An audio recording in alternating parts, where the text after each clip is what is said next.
Okay, I know you're a lesbian, right? Yes. And I know homosexuality in Uganda is something that people don't talk about. Did you know that before you traveled there? I was kind of aware. I know that not a lot of countries, but I don't want to say not a lot of countries, but I did do research on that. It was something that I had on my mind. So, but it was interesting because I think it was the week that I got out there that they actually made, like, if being caught in a sexual act, they made it actually like the penalty was life.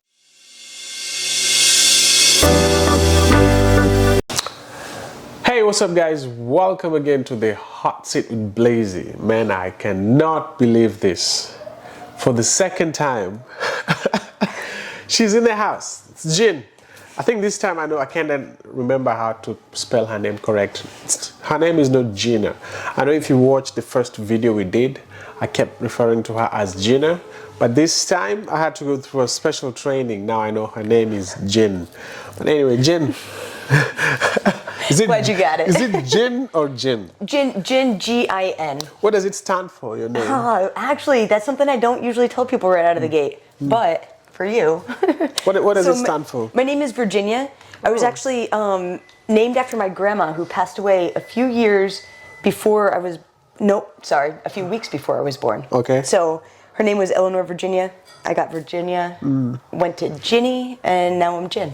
Jin, that's interesting because it's the first time I've ever met someone with that name. I'm telling you, ever. I know Virginia. If someone tells me Virginia, yeah, it's pretty common. But when I asked you and you said Jin, I was like, oh, that's nice. Yeah.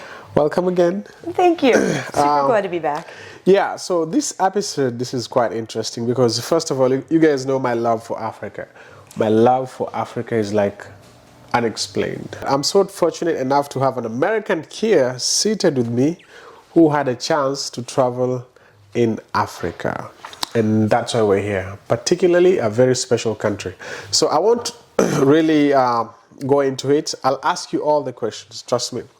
And first I want to start by asking you, why Africa? Why Africa? Yeah, well, you know what, Blazy? I actually feel very much the same. I'm very, very drawn to Africa. So why Africa? Honestly, okay, so the couple of months I spent in Uganda, I was working for an environmental organization. I was director of an international environmental organization, and we did an international climate action challenge. And teams from around the world came and took part in this climate action challenge, and a lot of the teams were from Africa. So when I was trying to figure out what my next move was, it was very, very clear that I had made connections all around Africa, and that was probably where I needed to be. Wow. And I felt it more than anything. Like, I cannot wait for the day that I get to go back. I cannot wait.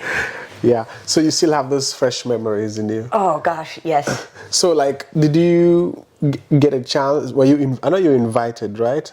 How long was the process of invitation? Like, how long was it from the first day they asked you, hey, would you mind coming to Uganda?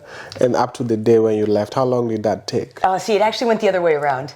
I actually wasn't really invited. I just reached out to a bunch of people that I knew, and I was like, hey, if I come to Uganda, could I come hang with you? Could I stay with you? Could you like show me around, stuff like that? And it was amazing. My one friend Chris, I've known him for years. He runs an organization called Trinity Forestry Services in Uganda, and he's the one. He helped me with my visa because you do need like somebody who has invited you. So he wrote the letter for me and everything, saying that he was inviting me over. But I got to experience a lot of different areas because the connections that I had made, and I just reached out to people. So I was really like all over Uganda over the 3 months. It was cool. Okay, let's start. You get a call, or you call someone in Uganda, tell them, hey, can I come and hang out with you? And then how long did it take you to fly there? Like, well, things happen pretty quickly. In my experience, there isn't usually time to like. There's usually just enough time to plan things. So the money, and I explained in the previous video, like how the money kind of just Yeah. came one day. So that happened. It was the day after Thanksgiving in America. So it was the end of November, and between the end of November, it was February 1st. I was in Uganda. Wow. Yeah. So it was like everything was planned out. But that's the thing, and that also goes into the spiritual practices that I have as well, where I had everything planned out before I even knew that this was all going to be happening. I just started talking about how I was getting to Africa. I was like, I'm going to Africa. I'm going to do these things, and I had already been connecting with people. That's right. And that was like the week that I got out there. So my mom called and she was like, "Jen, you keep yourself in check." But it wasn't really something that I worried about. I didn't really share. Let's make it very specific. Now, let's not say Africa. Let's say Uganda. Okay. Because this country is interesting. And I'm going to ask you very tough, straight questions. No, this is perfect. Okay, I know you're a lesbian, right? Yes. And I know homosexuality in Uganda is something that people don't talk about. Did you know that before you traveled there? I was kind of aware. I know that not a lot of countries, but I don't want to say not a lot of countries, but I did do research on that. It was something that I had on my mind. So, but it was interesting because I think it was the week that I got out there that they actually made, like, if being caught in a sexual act, they made it actually like the penalty was life. That's right. And that was like the week that I got out there. So my mom called and she was like, "Jen, you keep yourself in check." But it wasn't really something that I worried about. I didn't really share that information with many people. So you didn't tell anybody? Did you tell anyone? I did. I actually made some pretty cool friends along the way, and they were. I could count on one hand how many people I did tell, which was very interesting because it was almost like hiding a part of myself. That's right. And like you said, marriage is very, very big in the culture. So it was very much like, oh, we need to find Jin a Ugandan husband and everything. And I was like, right. Yeah, okay. Find a husband. Yeah. Because I was in Uganda, and when I was there, I asked this driver, like, how do you guys take this idea of like any same-sex or homosexuality in this country is completely legal? He told me, don't ever talk about it as soon as you're in this country. So it was interesting for me to think of you traveling there.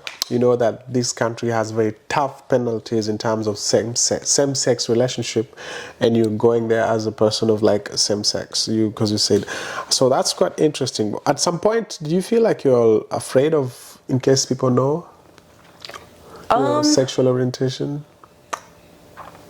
I guess I think if a situation happened where it came out, I could see how it would be very frightening. Luckily, I didn't come into any situations like that, so I didn't have to really worry about it all too much. And the few people that I did tell were very like open and receptive to hearing it, so I didn't feel like I was put in any danger, thankfully.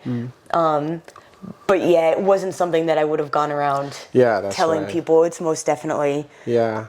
And I met another girl when I was in Uganda who was also like part of the same sex, and she sounded so courageous. So I feel like these penalties are there, but also people don't care about it as much. Yeah. But I don't know. That's interesting. All right. That's one of the challenges you really encountered while you were there. This is a big one, man. And okay, so and you just asked, well, you asked and then kind of like switched, but like about the first week of my trip. That's right. Yeah. Right? So this isn't a good story. Yeah. Right? The first week of my trip was very, very shaky. I didn't end up in a place that I felt comfortable. Yeah. But one of the most disturbing experiences that kind of kicked off the trip for me and set the course of the following weeks to months, really. The household that I was in, they were very religious. Yeah. And I told them that I went to Catholic school when I was younger, and so they were very much like, "You're Catholic, you need to go to church." And I was very much like, I am not, and don't you tell me what to do. I'm going to go to church because I want to go to church. Are they Africans? Yeah, they were. But I was very intrigued because, like I said, I went over with the notion of better understanding the culture and the people, and religion is a huge part of the culture. So it was something that I fully embraced, right? Yeah. Like I went to church a lot more than I had in like the past like 15 years maybe.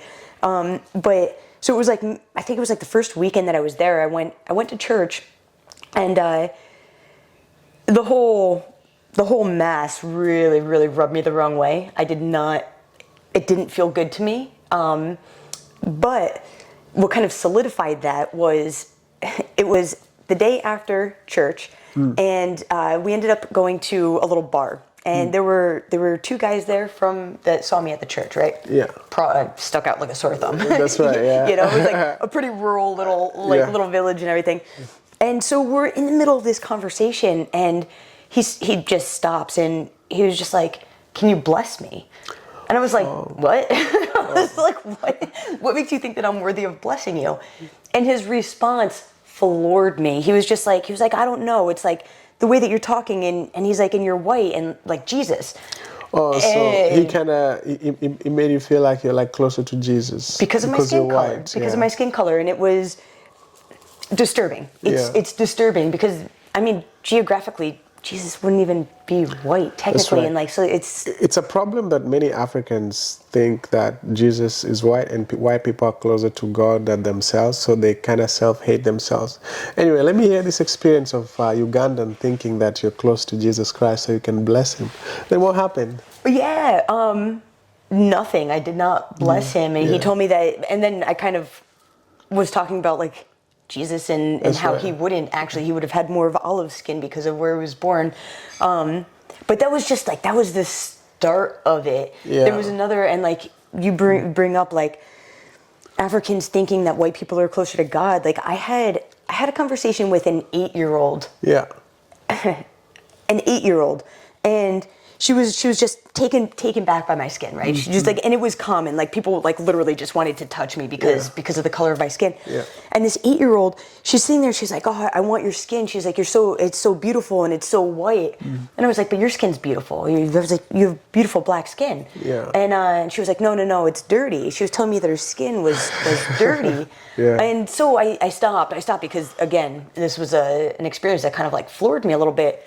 And I had her do some affirmations with me and kind of just, I'm beautiful, my skin's beautiful, you know, and I shared the scientific reasoning behind the difference in skin color. I was like, at that point, I was in Africa for 2.5 months, so I was beet red. That's right. You know, and it was just like, and then I was very much, it was like, it's the melatonin from the sun, like that's literally the only biological reason that we're different colors. It has nothing to do with purity or dirtiness, and it honestly, like, it just hurts my heart to think that there are kids who feel this way. Yeah, adults as well, but you know, it's... Unfortunately, it happens, you know, it's with colonization and this introduction of foreign religion into the continent of Africa. It's very hard for many Africans because they are taught that white people are above them and white people colonized them and white nations are thriving. So it's a problem. That's why I really, I knew that at some point you could have encountered someone who looked at you as like holy just because of your skin color. You know, but it's something that as a continent, Africans are really trying to figure it out. But now let's go to this part when I know at some point you get these challenges and other stuff. Did you feel like you wanted to come back home at some point when you were in Uganda? Did I want to come back home? Yeah, to the States. Not at all. Not at all? Not even once. A single day? Not once. I actually had a very hard time coming back to America. Yeah. I felt like I could help make change. Like I felt like I could actually do something in Africa. And I came back to America and it was just like, I felt super suppressed. I felt like there was nothing that I could do. It just felt like the freedom that I had, and Africa just feels free to me. And this aspect, another aspect of like Americans are rich, Americans have money, white people have money. And I know you went to Uganda where I'm sure at some point people thought you were rich. Did you had to go through some kind of challenge like that? It was, that I didn't like that very much either. I didn't, and especially like because I didn't have money at the time. Yeah. You know, like I didn't have money, and so like people coming up and saying like, "Hey, give me money," and I'm just like, you know, it sucks. It sucks. but it's amazing because it was kind of like a catalyst for ideas to come up on how to help people be their own savior. That's right. Right? Like, yeah, you don't want to save people. All yeah. And you know what? And an older version of me, yeah, totally wanted to. And I think a big part of like me being able to release that was going to Uganda and being like, this is overwhelming and I don't actually want to save anybody. Yeah. What I feel like I am here to do, or I want to help people be able to learn to save themselves. Like, that's, yeah, very much so. Do you think that, I'm sure since you're white, and as you said, when you're white in Africa, people look at you as, let's say, attractive and beautiful. Did you feel like some people wanted you to talk, they wanted to talk to you romantically so that they can get some way that to come to the United States, or because maybe you might have money or something like that? Yeah, I've never been proposed to more in my entire life. It was, every time it was like, are you married? Do you want to be? No. It can only happen in Africa. That's right. It made me feel really good about myself. That's for sure. Right, yeah. That's for sure. But yeah, I think a lot of it was a lot of people talked to me about wanting to get to America, and that's actually something that I find very interesting about your story, because I talk to a lot of Africans who are just like, it's almost impossible to get to America. Like, that's right. It's so hard. And then hearing your story, and it's just kind of like, the fates had their part. Everything plays, And I think also just to tell Africans who are watching this for sure, because I think the reality of America is not as how it's advertised back in Africa. Before I came to this country, trust me, I was very, very, very, very surprised. I was like always waiting for milk and honey, and my Lamborghini is waiting for me in like a month. As soon as I came here, there's totally no freedom. You work until and you can lose everything in a minute. We'll get that in next time. But anyway, let's go back to this. But that's very true. There's a very, very interesting misconception about America. Yeah. And yeah, it's definitely painted off of like these romanticized movies. That's right. And it's not, it's, I wouldn't say it's very, very much like that. I'm quite interested into this. As much as Africans from Uganda really loved you, to see you around and how you're so pretty, you're close to you look like Jesus, can you bless me? Did you find some hostile Ugandans at some point? Hostile Ugandans? Like some people who just didn't want you around as a white person, or any mean comments or anything like that?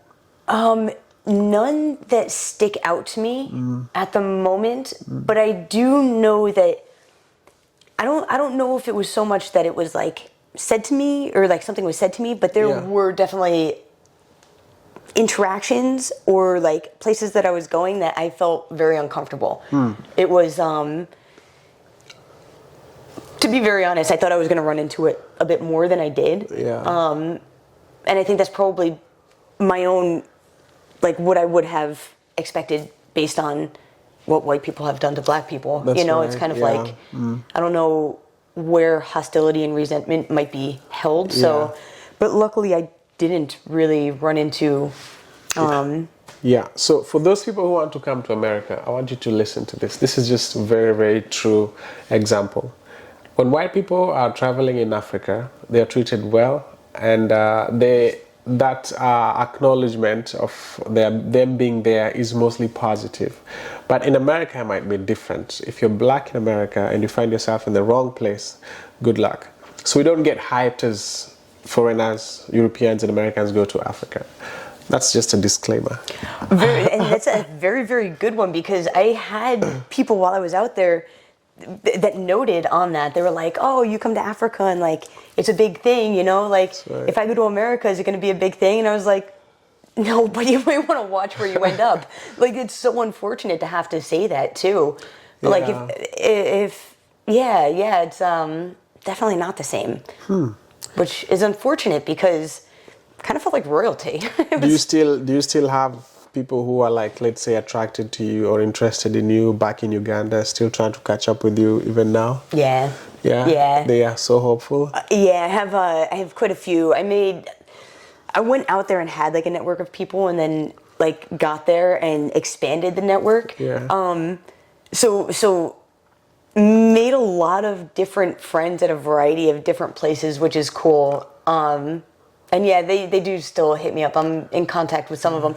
Some I'm not able to keep up with, which is unfortunate. But my Facebook page like blew up while I was out there. Yeah. Like everybody in Uganda started friending me and everything, and then messaging me, and it was great. It was great to make connections, and it got overwhelming. What do you think you can advise Ugandans to do better? Let's say this is just from a personal perspective. I don't want you to put yourself in like a space of like as a white person, just as a human being, because I know one of the things that Africa is very notorious about is corruption. And that's something I'm really hoping that in future we can get away with it. But in your own perspective, what do you think you can advise Ugandans to do? Maybe the country might be better. So I don't know if this would be for Ugandans as much as just Africans. Let's do it for Africans to be better, yeah. So one of the biggest discrepancies that kind of gets me is that Africa is hands down the most resourceful continent in the world, and it is the least developed continent in the world, and it is very much like people are looking for outside help as opposed to taking assessment of what they have in order to make something of it. There are so many resources. There are so many resources in Africa. And we have like the cobalt, the gold, and all of that stuff. But also human resources, okay? Like, you will not find workers and students That's right. like Africans here in America. That's right. We half-ass everything. We like want to scrape by with like the minimum.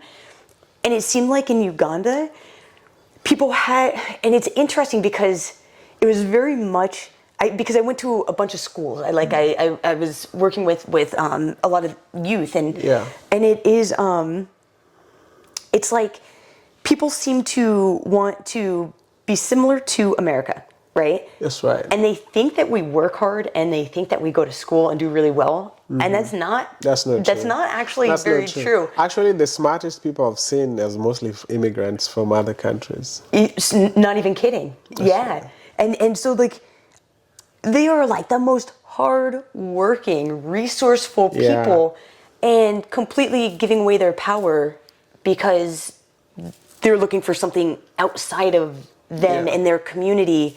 Would you say that it's because America has been advertised for so many years? Absolutely. Because I know if you give someone like a shoe made in America, it's more special than shoe made in Ghana or something like that. I actually found that super interesting. So I was working with a school, and they had kids, and they were teaching them how to do like crocheting. So they were crocheting hats and like all like different like socks and stuff like that. Yeah. And so I was talking to the family I was staying with. I was like, well, there are markets all over. Why don't you like go bring these items to the market and sell them, bring money back for the school? And they told me that because it was made in Africa, it's worthless. Oh, that's They were like, if somebody walked by, if an African walked by or Ugandan walked by and saw somebody making something and then have them put it out, it wouldn't be worth anything. Which that blew my mind. The craftsmanship is like unlike anything I've ever seen. Yeah. But because of the label on it, they're going to want something from America rather than something that was handmade down the street with exceptional quality. But it is very hyped up. And I don't really know I know where the hype came from, but I don't know why it's still happening. I want to ask you another thing. Since you live in the States, I'm so lucky to have you here. I don't even need to write all my questions down. They just come into my head. There's this aspect of like I won't call it inequality because this is something we have to talk about. Maybe I might think of it as an inequality, but the idea of masculinity in Africa is so big. Like as a man, as the head of the house, and you as a woman who lives in America, there's this idea of like women in the Western nations trying to fight for equality and justice. So you'll find like women here being like in chief positions in a workplace or something like that. But when you go back to Africa, mostly the whole continent, men are always dominant. So when you arrived in Uganda, did you feel like your rights were like a little bit cut off?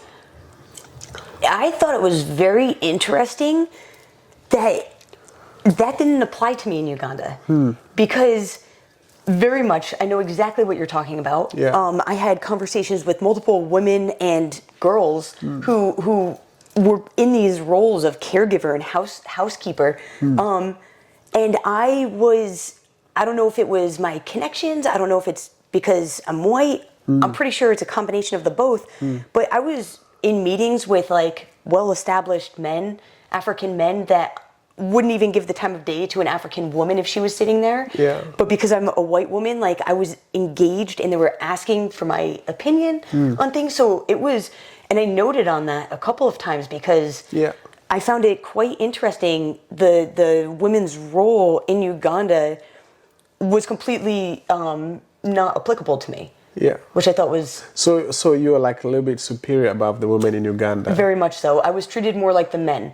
Like even when it came like at the households, when because it's like the girls would serve the men, and then the women and the kids and then the women, and they would give the men their meals and then give me my meal. So I think this applies to you as a white person for sure, because I know if you're white, first of all, I think they look at you as a respected guest, so they'll serve. I proved them wrong a couple of times. So they will serve the men first, and then serve you, and then serve the women and the kids. Yeah, that's interesting. Yeah, it's funny that you say that about the like. I don't think you said civilized, but I actually have a story about that because I don't like wearing shoes, right? That's right, yeah. And so like I'd walk around, and I was staying in Mukono. This house had like 10 kids. It was amazing, the most amazing time. But I would walk around without my shoes all the time. Like I would just go out and I would come back and like my feet would just be all dirty and everything. And they were just like, Jin, what are you doing? They were like, you can't walk around without shoes. Yeah. If you were like to go back, what would be like your greatest wish or some things that you would like to do to like to participate in Africa by like uplifting friends of Africa or something like that? Yeah. So actually, the next time I go back is going to be very, very intentional because I have a project that I have been working on a project for the past 4 years, since 2020. Yeah. And I've had experience that has helped me kind of develop this project. And Uganda was a huge part of the development of this project. Yeah. So when I go back to Africa, which is most definitely not like an if, it's definitely a when. I'm sure you'll go back. I'm sure. Oh, I have no doubt. If I have my say, it's gonna be like a home. I'm gonna have a home there. As soon as I think you'll be there, I don't know. I just feel like you'll be there soon enough. Yeah, and ideally it'll be to do a tour. The program that I'm working on is to help communities come together to find something that they can utilize and ideally sell to the global to a global network. So that's what you will like really put your effort into if you're to go back? Absolutely. Helping do asset-based community development, yeah, which is really just taking assessment of everything around the community that can be used. That can be used. What's another country in Africa that do you think you might want to visit? I have a lot of. So I've been to Zambia as well. Mm-hmm. How long were you in Zambia? I was there for like 2 weeks. That's nice. So it wasn't a long trip. How did you end up being there? Oh, it's another wild story. I'm telling you, and this totally like I know the last video we talked a lot about spirituality and kind of like things flowing. That's right.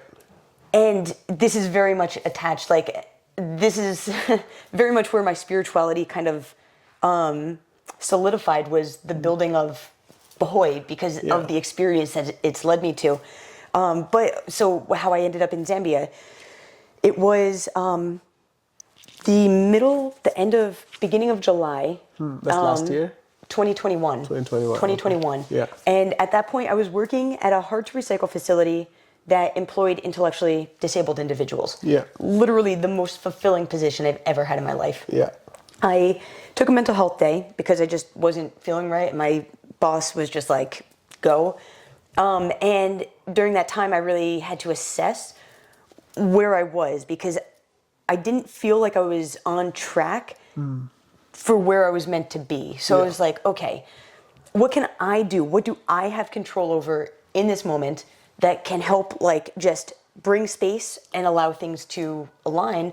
And I realized that I had to quit my job, right? Yeah. So I didn't have any money saved up. I had bills and everything. So I was like, okay, I'm going to be realistic about this. I'm going to give 2 months notice. So I went into work the next day and I gave my boss 2 months notice. She was like, what are you doing? I was like, I have no idea. I'm opening up space for the universe to course correct. Yeah. Within the 2 months, it was really a book that I picked up. It was a book called The Promise of a Pencil about this guy who went to Indonesia and started a nonprofit. And in reading that book, a book, mind you, that I had for 2 years and had no desire to read, picked it up in this moment and I was like, I need to get out of America. I need to get out of America. I need different culture. And I ended up throwing my back out at work and I made a friend, Darwin, through Green Team Academy, which was the organization that I ended up taking over. Yeah. But in 2020, I met Darwin. He was from Zambia and he was doing a tree planting project. So when we were doing our introductions, when I first met him, I didn't know this until afterward. But I told him that I was coming to Zambia to plant trees with him. So it was a year and a half later, I threw my hip out at work and I was within this 2 month span and I reached out to Darwin and planned a hypothetical trip. I was like, hey dude, if I happen to come out to Zambia, what would that look like? And over the weekend, again, planned this whole thing out, didn't really have money for it, so I didn't think it was gonna happen.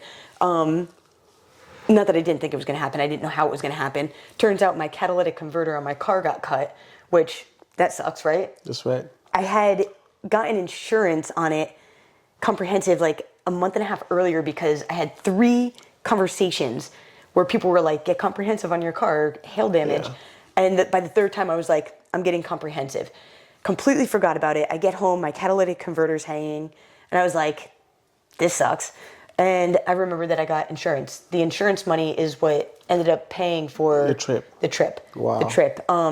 So yeah, kind of like things fell apart, came back together. My last day at work was September 2nd. September 4th, I was on my flight to Zambia. Wow. So yeah, your story is quite interesting. I think what will work with you is like, even if you go and pursue other jobs to work for like organization or partner with people, I feel like you will do so much if you have your own thing running, because your life is mostly involved like traveling, exploring at the same time, making means of like, and that's also my dream. Like my dream is also just to be less self-employed. I've realized when I grow up every day, I don't want anybody to come and tell me why you're late for work. I hear that. But at the same time, I have to make money. And I love my job, the current job I have right now. I really love it so much. So I feel like as soon as I leave this place, I really want to be on my own. Yeah. Even if I'm eating grass. Well, you know what's funny about this, Blazy, is that job in 2021, that was the last job that I had. Wow. I have, and we've kind of talked about this a little bit, but I'm very taken care of, and it's not like it's been comfortable, right? Because again, like I'm not in a place where I have like a bunch of money yet, but it's a yet. But you've been existing since. You know, the universe has its own way of taking care of things. This is what I've realized. Yeah. Like sometimes you might be like nervous, anxious of what's going to happen tomorrow. But when tomorrow comes, trust me, you'll figure it out. Like it works. It works out. Think of what's happening in Gaza. It's like when you think of it, since you're not there, you can never imagine. But people who are in the process itself, they're trying to figure out how to work it out. Like I can't imagine people starving to death. This is something that really drives me crazy. But anyway, story for another time. There's so many stories for another time. Anyway, Jean, it was nice having you on the show. Thank you, Blazy. I'm really, really happy. You never know. Part 3 might come one day, but I'm really excited.